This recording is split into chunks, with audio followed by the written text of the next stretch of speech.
I've shared many times that I used to work for a lighting company in Burbank, California. And I never really think I shared how I was let go from that job, which is very interesting because of God's intervention.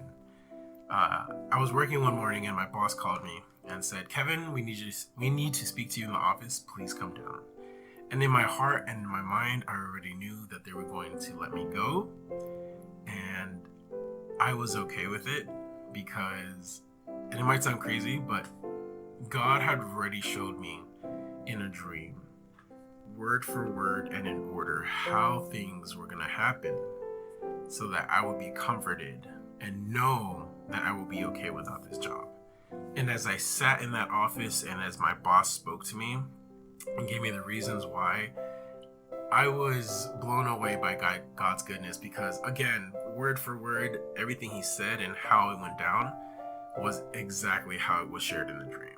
And I was just okay with it. And my boss was dumbfounded because he thought I would be upset. Um, a few minutes before me, he actually let somebody go and he ended up cussing everybody out and just throwing a fit.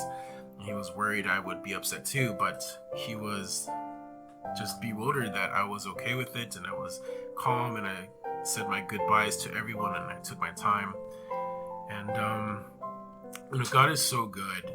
Even if something is coming our way, he's just gonna warn us in advance. He's gonna tell us in advance. He's gonna share the information in advance, and he's gonna show us how things may happen.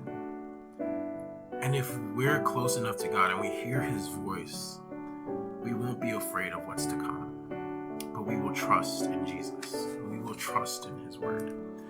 In chapter 12 of Steps to Christ, it says, "How great are God's riches! How deep are his wisdom and knowledge! Who can explain his decisions? Who can understand his ways? As the scripture says, who knows the mind of the Lord? Who is able to give him advice? Even though clouds and darkness surround him, he rules with righteousness and justice."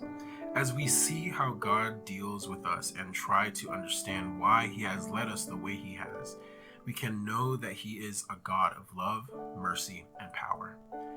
We can only understand only as much of why he does some things as is good for us to know. We must trust his loving hands to lead us the rest of the way. His heart of love will do what is best for us. I don't know where you're at in your relationship with Christ, but I urge you, have Christ in your life today. Allow him to guide you in your steps, and you will not fear the future. God bless you, and have a wonderful Friday.